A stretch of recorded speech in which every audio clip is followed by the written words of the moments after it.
I define philosophy as a quest for an understanding, a better understanding of the tension between transcendence and immanence, between spirituality and corporality.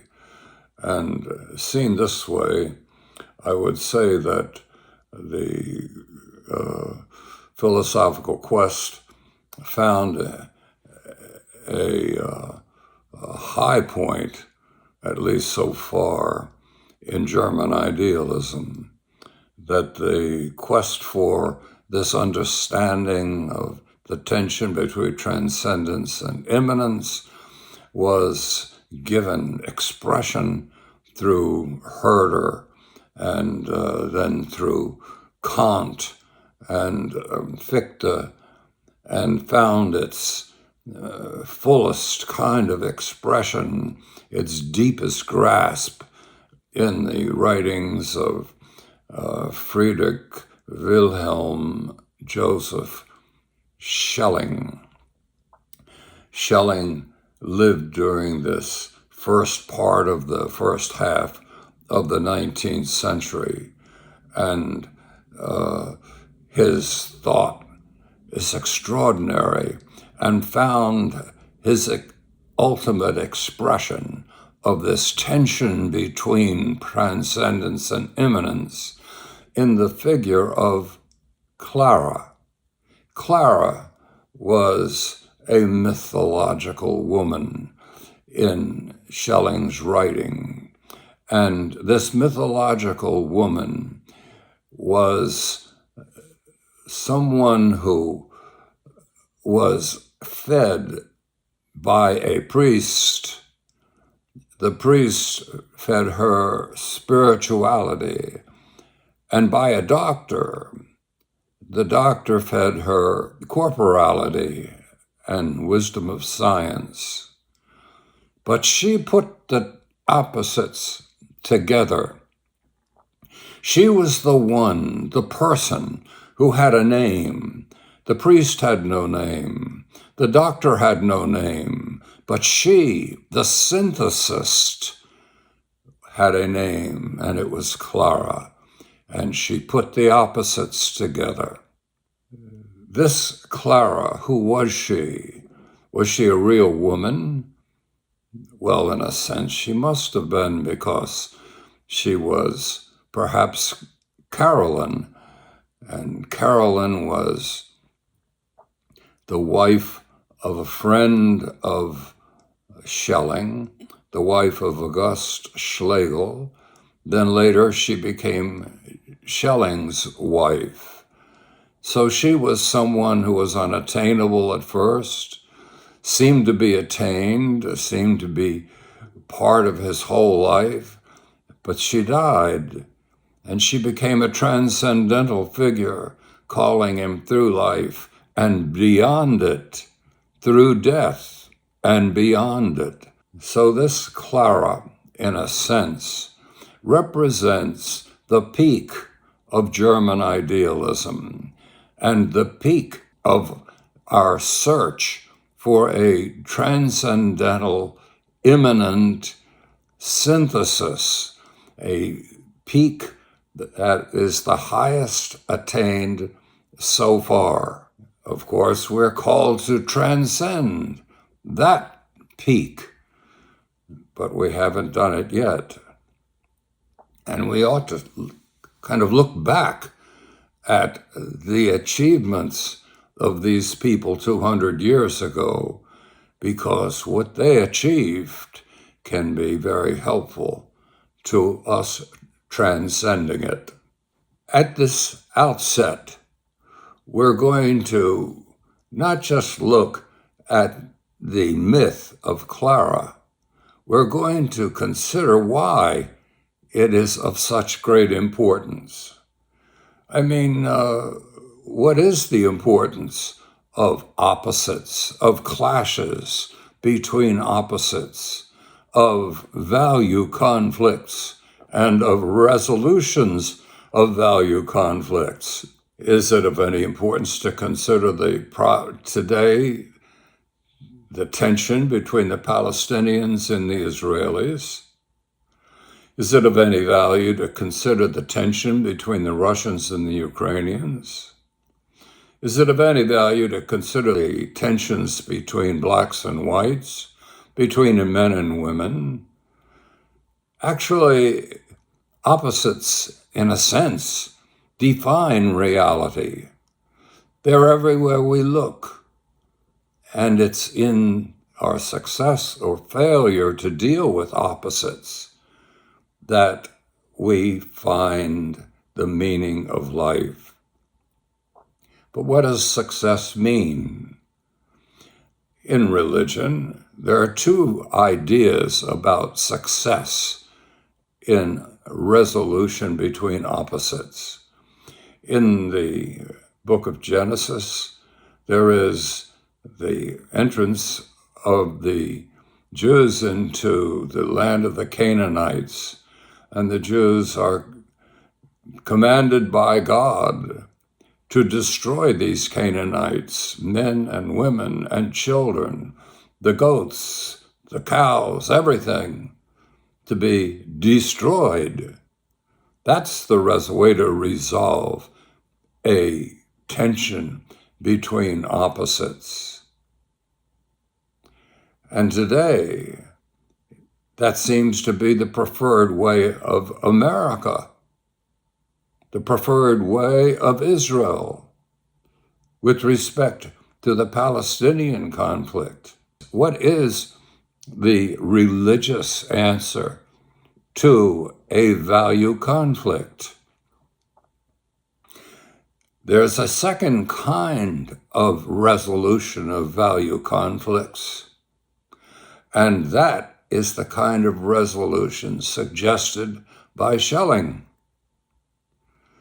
And that resolution means to take the true values on each side, the true reality that is there on each side, and in that evaluation, you not only discover what is the true value, but what is the betrayal of true value on each side. So the true value must be reaffirmed and integrated into a unity, and the betrayal must be set aside and left behind. So, in a sense, we have here a parting of the ways in society. When we are confronted with a problem of race and respond to it with identity politics, well, we've hated the blacks long enough, it's time now to hate the whites. No, in this second vision of reality, it is not time to replace hatred or by hatred. It is time to create a loving tension, a productive tension, a magically productive tension, as in sexuality, between the opposites. And when that is done, society is achieving its goal, which is the recreation of the world in the image of God. And not only are we achieving that goal, but each individual's life has unique meaning because value conflicts are unique for this person or that person, for every person, for you, for me. Each of us have our own unique call.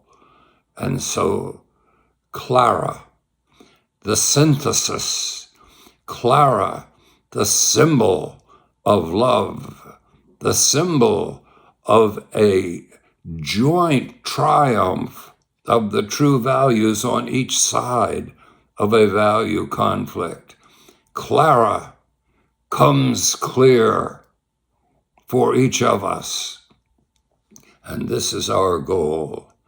This is the goal that we will attempt to make more evident in what we say in future lectures. Friedrich Schelling is giving us Clara as a symbol of problem solving because it represents a new philosophy of reality. It represents a new way of problem solving. The old way of problem solving recognized that we know in one way, we know relationships between things.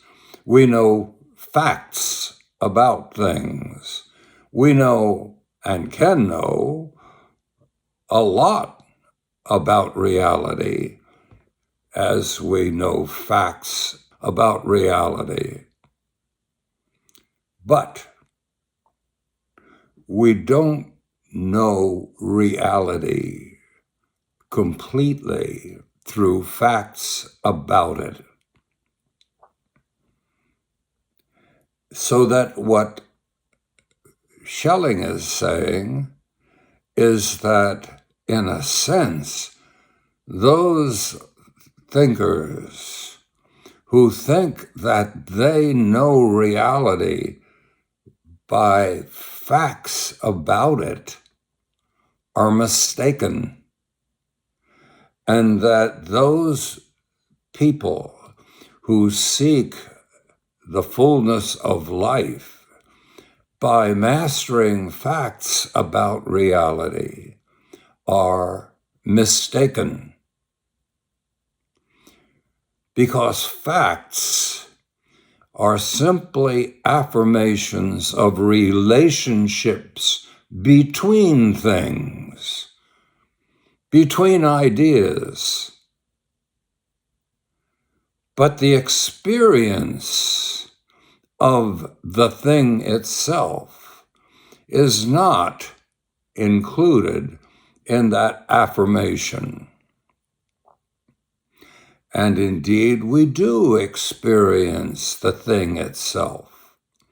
We do identify with the thing itself. And Schelling, then, is saying as a philosopher what we, as simple human beings, know already. We know things by knowing facts about them. Yes, we all agree on that. But those facts leave us limited in our knowledge of reality. And there is another kind of knowing that is terribly important, and that is seldom recognized by thinkers.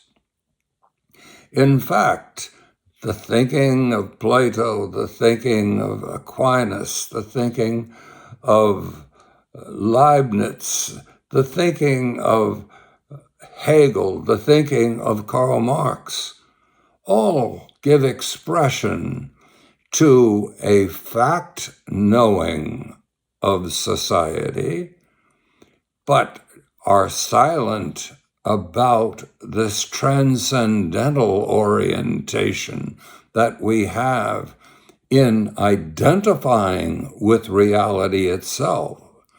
Because when we identify with reality through empathy, through love, we become aware of the shortcomings of fact knowledge. When we love a woman, we are aware of the shortcomings of knowledge about her. After she is gone, we have that knowledge about her, but she is gone, and the difference is enormous. And so, Schelling's Clara, Schelling's symbol of synthesis, is centrally important to us. What does it do? First, It reminds us that when we encounter opposites, the clashing between opposing visions, opposing value systems, when we encounter this, it is not enough to simply accumulate data, accumulate ideas, and then relate those ideas to one another. It is necessary, in addition, to identify as far as possible with what is true value on both sides of the opposition. We are called to recognize the limitations of our own enthusiasms, the limitations of our own gnosis in which we sense reality itself. That these limitations make it necessary to multiply our knowings about reality, to multiply our enthusiasms for reality, to add to our enthusiasm for one side of a value conflict, an accompanying enthusiasm for the other side of the value conflict, so that our problem solving will not be a triumph of one side and a destruction of the other, but will be, in place of that, an awareness of the true values on each side and a new creative effort to bring those true values together. It is a work of synthesis in which true value is respected and protected, and the betrayals of true value are recognized and rejected. Now, this is not the way that we ordinarily see value conflicts. Think of value conflicts between religions. I have been brought up as a Catholic. I was brought up to think that my religion is right and the others, Protestant, different areas, unfortunately, they were wrong. And so we don't want to really belabor the point by seeking the burning at the stake of anybody, but on the other hand, they really are wrong, and eventually they'll recognize that and abandon that error.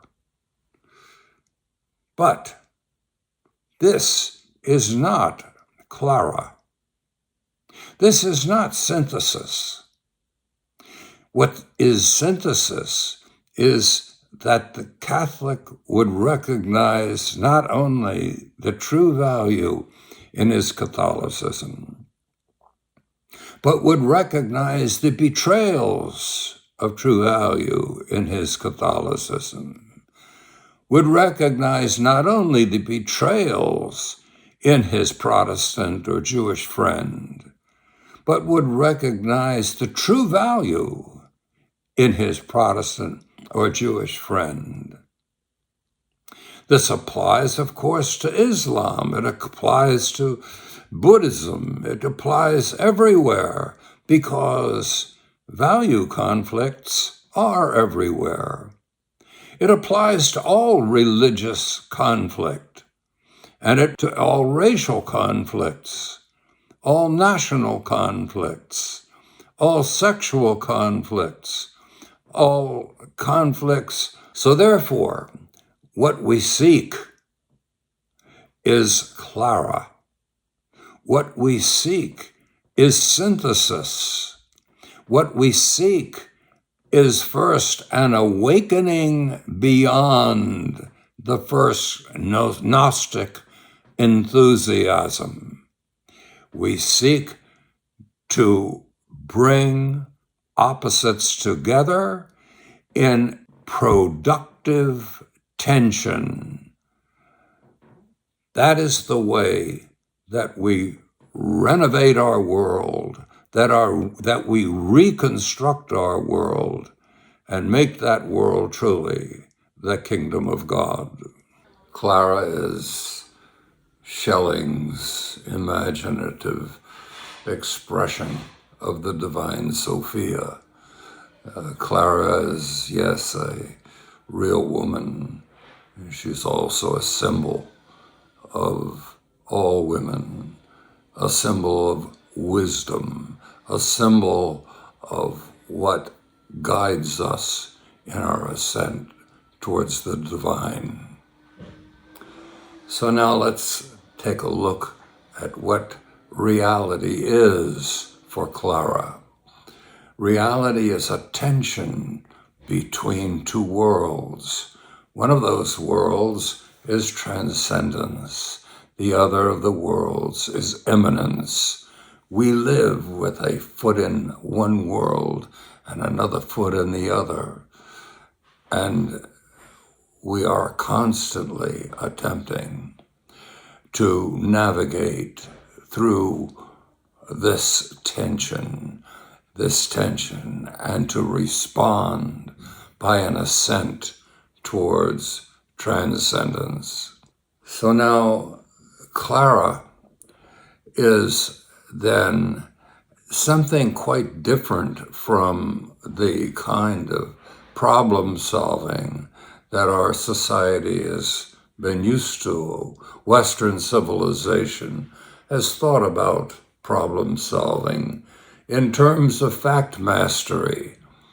But fact mastery does not recognize the experience of transcendence and the experience of a tension between transcendence on one hand and immanence on the other.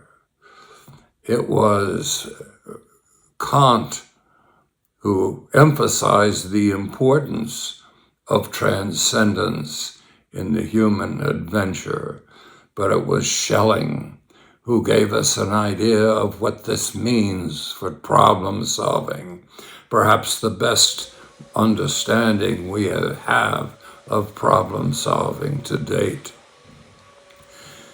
So what is this that Clara gives to us? Clara means that we are involved in, first of all, an attempt to experience divine transcendence. And that divine transcendence comes to us again and again in what we call gnosis. Gnosis are experiences of divine invitation. But the problem is that this divine invitation leads us in opposing directions. It's as if you are being called to become masculine and feminine at the same time. And yet, each of us are called to master, in a sense, the dominance of one side over the other, and then to relate to someone else who has dominated this bifurcation, this bipolarity in a different way. So Clara is calling us, first of all, to have a gnosis, and then to evaluate the gnosis, to evaluate it in terms of our fact mastery. So she is not suggesting that we forget about fact mastery. She is rather suggesting that we synthesize the opposing ways of knowing. We synthesize the ability that we have to know what facts are and how they relate to the given problem situation.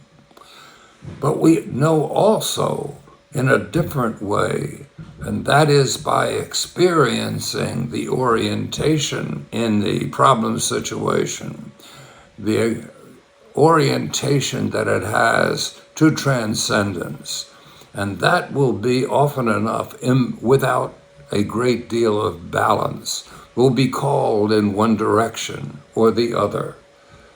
And so therefore we must use our fact mastery in order to decide what should be done to correct the situation. Take that example of Israeli-Palestinian tension, and we can see that, yes, if you're on one side, you feel one way about it. If you're on the other side, you're pulled in a conflicting direction. And so what has to be done? Well, fact mastery can tell us exactly what has been done already and what is facing us in the problem situation. If there has been 30,000 women and children herded together and then destroyed by bombs, it suggests that perhaps something must be done to correct this situation, that this is a horror beyond contemplation. So therefore, Clara is not simply just another way of thinking about philosophical things. It is a new problem-solving orientation to life. It sees life in terms of divine invitation, and it sees the human ethic as a response to this invitation. This is the meaning of Clara. It was the meaning of Clara, I think, for Friedrich Schelling, and it suggests the direction in which we must go.